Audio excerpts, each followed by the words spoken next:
Amahoro bakundwa muri Kristo Yesu, bakunzi b'ijambo ry'Imana, bakunzi ba Hope Family Ministries, tubahaye ikaze mu ijambo ry'Imana. Reka turirimbe indirimbo mu gitabo cy'agakiza, indirimbo ijyanye n'amasengesho, indirimbo 62 ivuga ngo mu gihe cyo gusenga. Tugiye kuririmba ibitero bibiri, igitero cya mbere cya gatatu.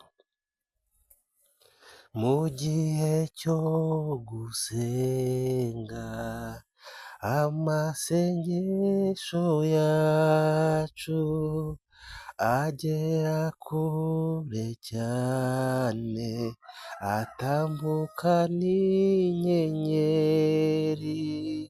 Umutima w'umuntu ujya imbere y'Imana, ugakomanga urugi, ushaka kureba Imana. Ndetse n'umwana muto uzi gusenga Imana, ntabwo azagira ubwoba, azafashwa no gusenga. Kandi ntitwibagirwe yuko aho tujya hose, yuko gusenga kwacu kugera ku Mana Data. Haleluya, haleluya. Uyu muririmbyi yaririmbye neza, yari mu masengesho. Aravuga ngo umutima w'umuntu wese ujya imbere y'Imana, ugira ngo ukomange urugi wifuza kureba Imana. Gatatu aravuga ngo ndetse n'umwana muto uzi gusenga Imana ntabwo azagira ubwoba. Umwana muto uzi gusenga Imana ntabwo azagira ubwoba, ahubwo azafashwa no gusenga. Arakomeza aravuga ngo kandi ntitwibagirwe yuko aho tujya hose, gusenga kwacu kugera ku Mana Data. Aho ujya hose, aho uri hose, gusenga kwawe usenga kugera ku Mana Data.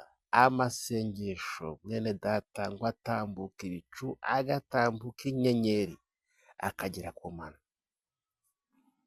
Haleluya, haleluya. Reka dusenge. Uwiteka Imana ishobora byose, ndagushimiye, ndaguhimbaje, ngushimiye umwanya mwiza duhaye wo kuvuga ijambo ryawe. Nsengeye abantu bose bagiye kuryumva, byose ni mu izina rya Yesu Kristo umwami wacu, amen. Amazina ni Gaston Prince, ndi umuvugabutumwa, ndi umugabo, mfite umufasha ndetse n'abana. Uyu munsi tugiye kuganira ku masengesho. Mwabyumvise, tugiye kuvuga ku masengesho, umurage utabora. Topic ivuga ngo amasengesho ni umurage utabora. Reka tuvuge ku mumaro w'amasengesho. Amasengesho agira umumaro munini, cyangwa se afite umumaro munini mu buzima bw'umukristo. Amasengesho atanga imbaraga zo gutsinda ibyaha. Wowe wananiwe gutsinda ibyaha, senga. Ihana ibyaha byawe ariko usenge, kuko amasengesho aguha imbaraga zo gutsinda ibyaha. Amasengesho akuraho imitego y'umwanzi. Amasengesho akuraho imitego y'umwanzi. Icya gatatu, amasengesho ntabwo akumirwa. Amasengesho nta mupaka. Amasengesho ni sans frontiere. Amasengesho nta mupaka agira, nta limite agira. Icya kane, amasengesho atanga icyerekezo. Umuntu byayobeye, umuntu byacanze, wabuze aho yerekeza, umukristo niho turi kuvuga, abera byacanze, mwabuze aho mwerekeza, byivanze, wabuze umurongo iyo usenze, iyo usenga amasengesho, Imana inyura mu masengesho ikaguha icyerekezo. Muri make amasengesho atanga icyerekezo. Reka tuvuge ku murage. Ubundi umurage ni iki? Umurage ni imitungo wakira nyuma y'urupfu rw'ababyeyi cyangwa se abavandimwe. Ibyo byose wakira nyuma y'urupfu rw'ababyeyi cyangwa abavandimwe nibyo byitwa umurage. Twibutse yuko ushobora kuraga umwana wawe, waraga inshuti yawe, waraga n'uwo ari wese mu gihe cyose wumva wifuje kumuraga bitewe n'impamvu y'uguteye. Gusa waraga umwana wawe inzu, wamuraga inka, gusa inka wamuraga ishobora gupfa, ishobora no gusaza, ndetse wamuha ubutaka buhingwa bwera rwose, bwera imbuto, bukazagera wenda burumba, bukaba agasi ntibwere. Gusa gutanga umurage ni byiza, ariko wongeyeho amasengesho biba byiza kurushaho, kuko amasengesho yo ni umurage utabora, ni umurage utangirika. Amasengesho ni umurage utabora ndetse ni umurage utangirika. Amasengesho niwo murage waha umuntu ukazamutunga n'abe bose. Reka tubahe urugero.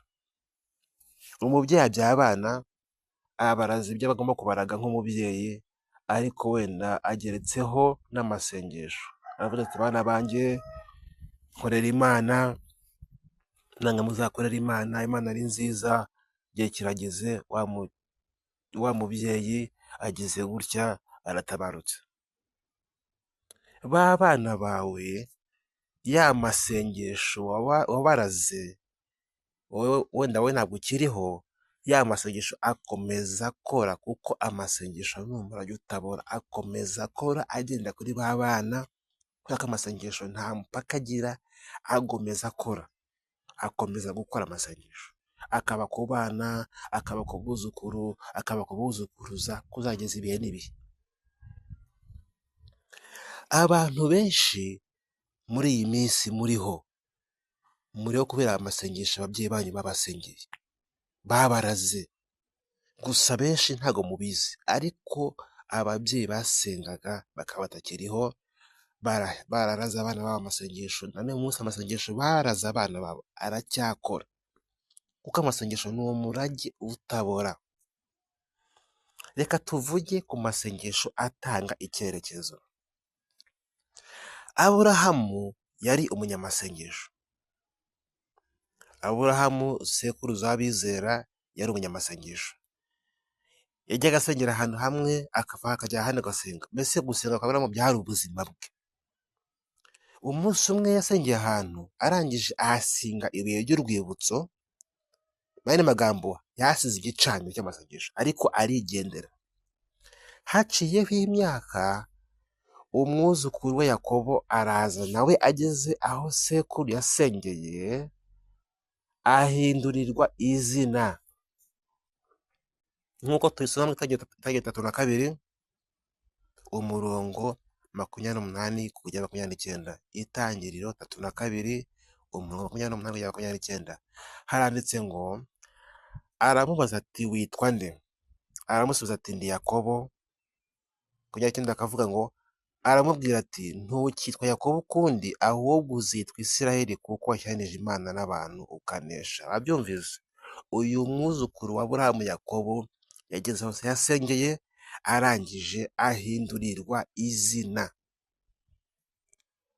Reka tuvuge ku masengesho adakumirwa, uburyo amasengesho atajya akumirwa. Tugiye kuvuga kuri Petero. Petero intumwa, nk'uko byanditswe byakozwe mu 12 mu 5 haravuga ngo, amaze kumufata amushyira mu nzu y'imbohe, abasirikari 16 kumurinda 4 agira ngo azamushyire abantu Pasika ishize. Nuko Petero arindirwa mu nzu y'imbohe, ariko ab'itorero bagira umwete wo kumusabira ku Mana. Ab'itorero bagira umwete wo kumusabira ku Mana. Petero arasenga, arangije ariryamira mu mahoro, kuko n'ubundi Petero yari amaze gufungwa. Uyu mwami Herode yari amaze kwica Yakobo na Yohana, arangije aravuga ngo reka ashyire Petero mu nzu y'imbohe ngo azamwica Pasika irangiye. Akimushyira muri gereza, Petero we arangije arasenga ariryamira. Amaze kuryama ngo marayika ngo araza. Marayika w'umwami Imana ngo arazahagarara aho, ngo umucyo waka mu nzu, mbese umucyo waka muri gereza. Ngo marayika akoma Petero mu mbavu, aramukangura ati byuka n'ingoga. Iminyururu imuvaho ku maboko iragwa. Marayika yamukonye mu mbavu, iminyururu yose ihita ifunguka. Kandi wibuke ko Petero yari afunze afite abasirikari bane barinze impande zose kugira ngo adatoroka gereza, kuko yagombaga kwicwa Pasika irangiye. Iyo make yari ategereje gusa ngo Pasika irangire narangiza yicwe. Ariko ngo Petero akibitekereza atyo, asohora kwa Mariya na nyina wa Yohana wahimbwe Mariko, aho abantu benshi bari bateraniye basenga. Mwabyumvise? Nyuma y'uko marayika akomye Petero mu mbavu, iminyururu idohotse, yahise asohoka aca ku basirikari ba mbere, ku irembo rya mbere, ku rya kabiri, arinda agera hanze.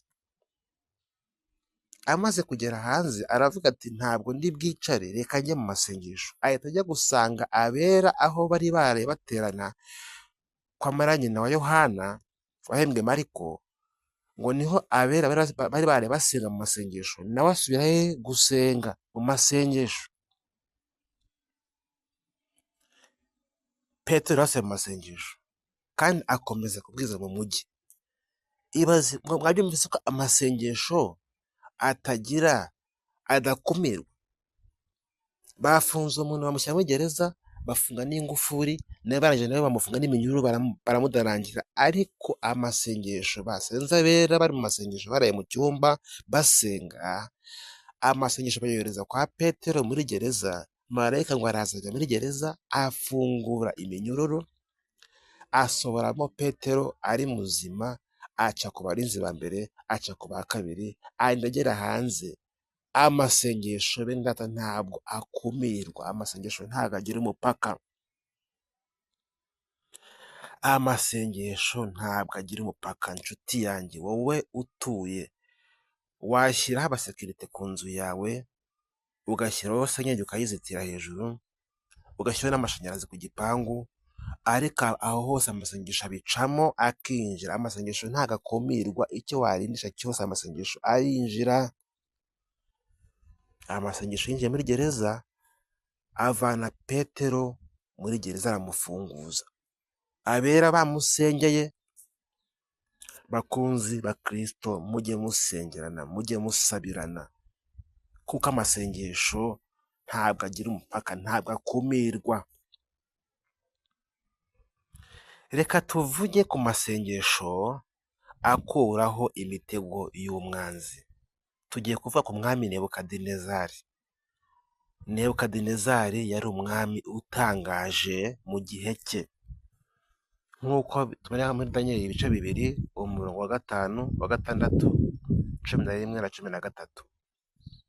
Haravuga ngo nuko umwami asubiza Abakaludaya ati nazibagiwe iki? Inzozi.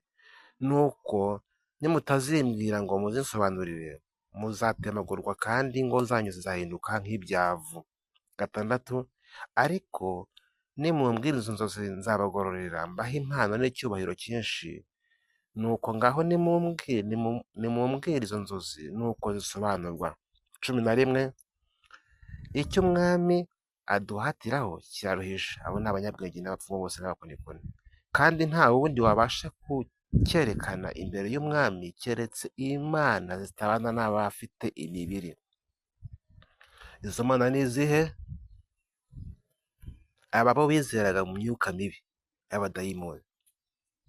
13. Nuko ingoma ijya kunama ngo abanyabwenge bicwe, bajya gushaka Danieli na bagenzi be nabo ngo bicwe.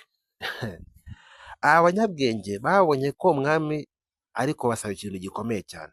Kubera iki? Uyu mwami Nebukadinezari yarose inzozi arangije arazibagirwa. Araza ati, banyabwenge rero mfite mu gihugu, mwarize, muri abanyabwenge, muhamagara abapfumu bose baraza, muhamagare haza n'abakonikoni bose baraza baraterana. Aravuga ati, mwese ikintu muhamagariye ni iki ngiki. Njyewe Nebukadinezari umwami narose inzozi narose nazibagiwe, mwese mugomba kuzinyibutsa. Ikindi mukambwira icyo zisobanuye. Uyu mwami make yaragoranye. Ubundi mu musanzwe iyo umuntu yarose inzozi avuga inzozi yarose bakazisobanura, ariko umwami we yari yazibagiwe. Aravuga ati, rero nk'abantu mfite aha ngaha, murambwira inzozi narose murazinyibutsa, nimurangiza munambwira icyo zisobanuye. Nimutabivuga mwese mu bisobanuro aha ngaha, mugiye gupfira aha ngaha mwese ndetse n'imiryango yanyu. Uyu mwami Nebukadinezari yaratangaje. Byarangiye gute? Abanyabwenge babonye ko bagiye kwicwa baravuga ati, ntabwo twapfa twenyine, ahubwo mwahamagaye abapfumu b'igihugu bose n'abakonikoni bose bo mu gihugu n'abanyabwenge, ariko mwibagiwe abandi bantu bavuga ko basenga. Abo nabo mubazane dupfane. Mu yandi magambo, Danieli na bagenzi be bo bahamagaje kugira ngo bapfane n'abandi banyabwenge bari bayoboye gusobanuza umwami yarose no kuzimwibutsa. Ariko Imana ishimwe, kuko gusenga ari imbaraga. Danieli yaravuze ati, haleluya. Danieli yaravuze ati, ibi ngibi birakomeye, ariko reka dusenge. Asenze, haleluya, haleluya. Danieli asenze, Imana mu masengesho iramwiyereka, imubwira inzozi umwami yarose, irangije imubwira n'icyo zisobanuye. Mu yandi magambo, Danieli yarasenze, amasengesho asobanura inzozi umwami yarose, anazimwibutsa. Ikindi, akiza abanyabwenge bari bagiye gupfana n'imiryango yabo, kubera ko amasengesho, haleluya, haleluya, kubera ko amasengesho akuraho imitego y'umwanzi. Yari agiye kwicwa n'abanyabwenge bose bo mu gihugu, nyamara bazize ko umwami yarose inzozi ntazibuke, yazibagiwe. Ariko kuko amasengesho ari imbaraga, amasengesho adakumirwa, amasengesho yakuyeho imitego y'umwanzi. Danieli yikizanye na bagenzi be bose baba amahoro mu gihugu, bamenya yuko hari Imana. Imitego y'umwanzi amasengesho ayikuraho gutyo. Bakunzi bene data, bakunzi b'ijambo ry'Imana, turabahatira, turabinginga kugira ngo mukunde gusenga, ko gusenga ni imbaraga zabera. Gusenga, mukristo udasenga uzacogora, mukristo udasenga uzanamuka. Ugomba gusenga, ugomba gusenga. Reka tubaho urugero rwa batiri ya telefone. Batiri ya telefone ushyiramo umuriro, uko ugenda ukoresha telefone umuriro ugenda ushiramo. N'umukristo udasenga ameze nka batiri itarimo umuriro, kandi batiri irimo umuriro nibwo ikoresha telefone. Niba ushaka kugira ngo ugire imbaraga, ugire amavuta, ukomeze ukorera Imana udacika intege, ugomba gusenga, ndetse gusenga bihoraho, ukabigira umwuga, ko gusenga ni imbaraga zabera. Reka tubagire inama. Wowe utari wakizwa, ngwino kwa Yesu. Ikintu cya mbere, ukeneye agakiza. Numara kubona agakiza, kuko n'ubundi urabizi ko byaranze, byabuze inzira, byarazambye, ibyo byose bizane kuri Yesu mu masengesho. Ngwino usenge, Imana yiteguye kugutabara, Imana yiteguye kurengera. Gusa ukureho ibizira mu masengesho, ukureho inzitizi, ukureho inkomyi. Nta kindi ni uko wihana ibyaha ugakurikiza amahame mu masengesho, kuko amasengesho agira amabwiriza. Kandi mwene data, wibuke ko isengesho ry'umunyabyaha ari ikizira ku Uwiteka, ariko amasengesho y'abakiranutsi, amasengesho y'abera, aya masengesho ntabwo Imana igiye yirengagiza, kuko Imana ubwayo ni urukundo, kandi Imana ikunda abantu bayo, abayisenga bose Imana ntabwo igiye ibirengagiza. Bakunzi ijambo ry'Imana, bakunzi bakunda gusenga, mwebwe mwese abanamutse mugaruke mu masengesho, mugaruke musenge, kuko amasengesho ni imbaraga ikomeye y'abizera. Bakunzi bene data, mbakundishije gusenga. Reka mbisubiremo, mbakundishije gusenga. Mwongere musenge, mwongere musenge, mwongere musenge, mwongere musenge, nimusenge, nimusenge kandi mwongere musenge. Mwakira ijambo ry'Imana. Amen, amen, amen, amen, amen, amen, amen, amen, amen, amen, amen, amen.